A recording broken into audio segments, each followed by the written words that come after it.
Well, because of recent events, I think that it's time for another emergency broadcast. I'm really sorry to do this because what we were going to release today anyway was an emergency broadcast, Depop drama. Someone needs to cover that. But when the press knows more than you about the second biggest defamation case in the country, I'm just making a public announcement now. John, can you serve me? I had to find out in the press. What am I? A murder victim? Jesus, it's like the night crawlers coming before the cops. Where's my paper saying that I'm getting sued? Come on, you pussy, send it to me. I've had neighbours standing at my house even when I'm not there saying, hey, has there been any guys with a briefcase looking rather suspicious and like that guy from The Simpsons with the blue hair and little glasses? No, I can't say that I've seen them, Jordan. Well, are you going to serve it to me? What's going on here? God, this is a sloppy operation, isn't it? The legal system of Australia. Bah! So anyway, I just needed to say all that and get that off my chest because I don't have a lawyer at the moment, so I think it does need to come to me personally, and I would like to stop reading about my legal options and what the case is from a bunch of hit pieces in a newspaper that wants me to lose. Would be nice to have a nice little objective sheet of what's going on. Hashtag just saying. I'm also hashtag just saying a bunch of other stuff today as well, because the other thing that I think is a bit sad-facey is that I think I got more articles last week again than Jodi McKay, the opposition leader of the biggest state in the country, the usual circuit that the press does, which is make me more famous than her and then say, why aren't you disavowing him? Look at him, he's such a monster.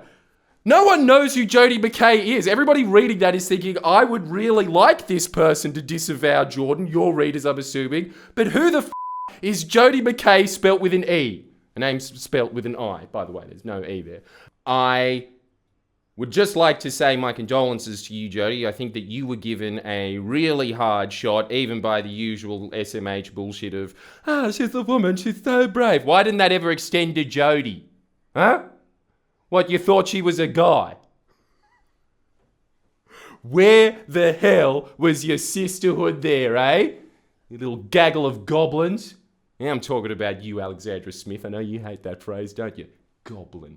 So I just would like to say that I am very, very sorry that happened to you, Jodi. You were clearly nothing more than cannon fodder for the press that wanted you out, and I'll tell you why they wanted her out. It is because she was put in her position by the rank and file of the Labor Party, and they don't like that, do they? They want their second option, their little ace in the hole, just in case Golden Girl Gladys, which, by the way, did you notice that nice little dichotomy there of them cobbling together some conspiracy theory about Jodi McKay being a pedophile pleaser because I think a pedophile existed in her electorate at some point? And she didn't do anything about it. Why didn't she know the personal sexual details of every single person in her electorate? Disgraceful. While Gladys Berejiklian, did you notice this? Free pass. Even when we exposed that Gladys Berejiklian had someone that is accused of child rape in the highest part of her apparatus. Nothing. Now there's a fair and balanced press, as they tell you all the time, that they are fair and balanced. Look, I know that I've tried to start this a couple of times already, but I am very, very sorry about what happened to you, Jodi. I really think that out of all the politicians that I've met on a personal level, I think you were the most person out of all of them. You were a genuine human being, and I think it did shine through if you didn't see the 2-second clips of you out of context, which was just the I grabbed her sweet can joke. Every single night of your short-lived career. It really was a shame, and I think that the reason that they were going against you so hard is because you were put there by the people.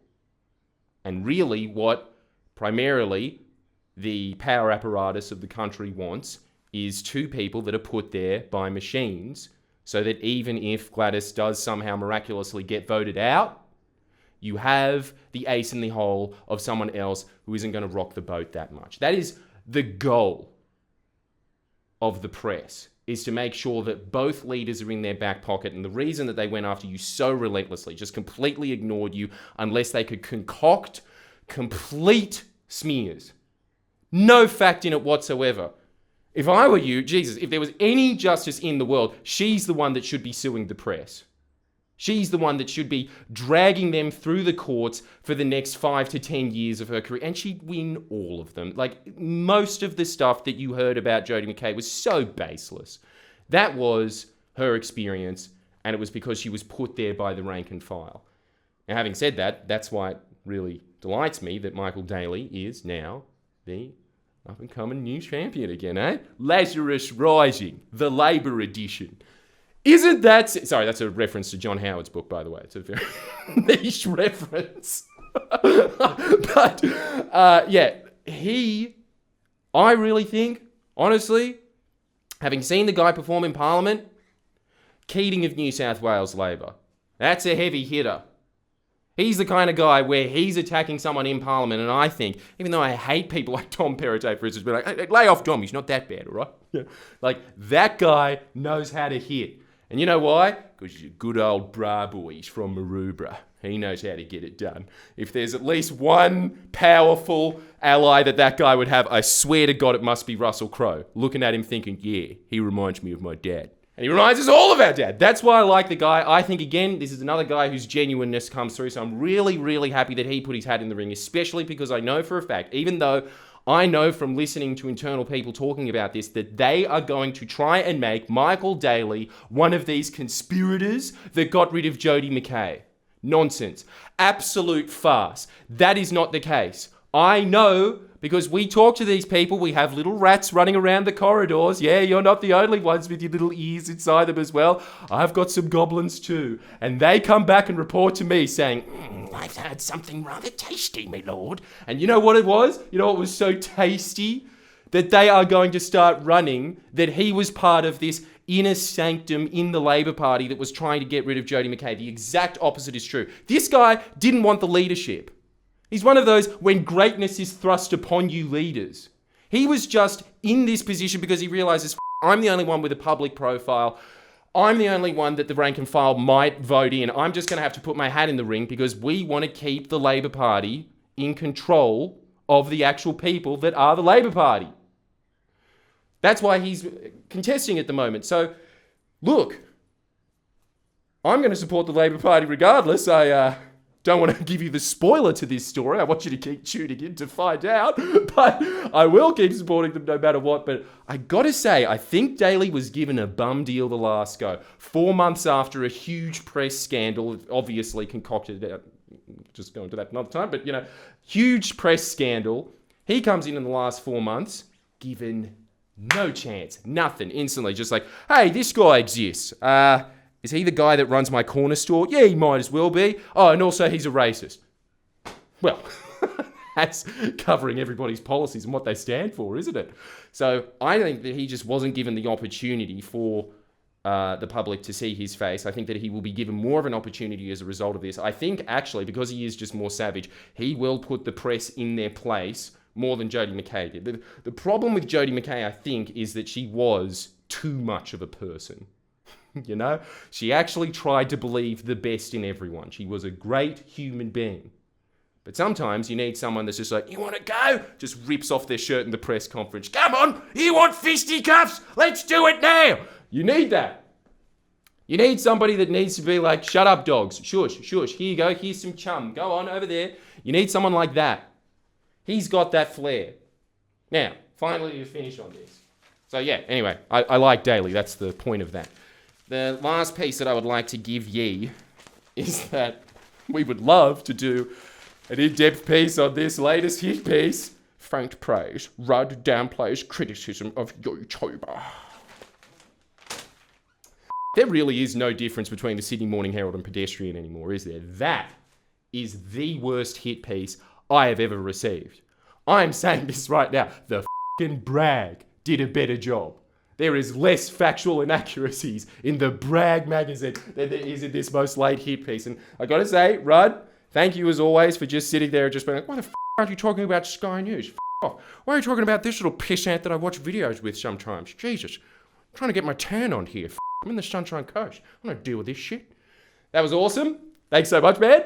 I would just like to inform you, Caitlin, that you're on notice. We will be doing an in-depth takedown of your garbage because that is just out of... This isn't even the point. Like, these points have been addressed so much that even people who are advocates of the Sydney Morning Herald that always say to me that, oh, it's not that bad. I like the culture pages. Nobody talks about Vivid as much as them. They come up to me and they say to me that turned them off the Sydney Morning Herald. So I thought, why not turn that into a video so that we could get hashtag cancel Fairfax going? In fact, let's just do it now in advance because the only reason that I'm bringing this to everybody's attention is just how lazy and desperate it is becoming. Ever since John Barilaro declared his intentions to sue, as my editor stated, it was like before they were playing a game of battleships and then all of a sudden they're just like, ugh, swiped it off the table, pressed the nuke button. Caution to the wind. Anyway, just to let you know, James Chessel, I am almost certain that it was you that was the instigator of this, and I'll be keeping a closer eye of you, little fucking behind-the-scenes worm. This is my foot, you're under there. Don't, please, Jodi, don't. Sorry, Chessel, that's the end of your career. All right, make sure you press like, make sure you subscribe, hashtag cancel Fairfax. See you later. Please share and comment below. Comment.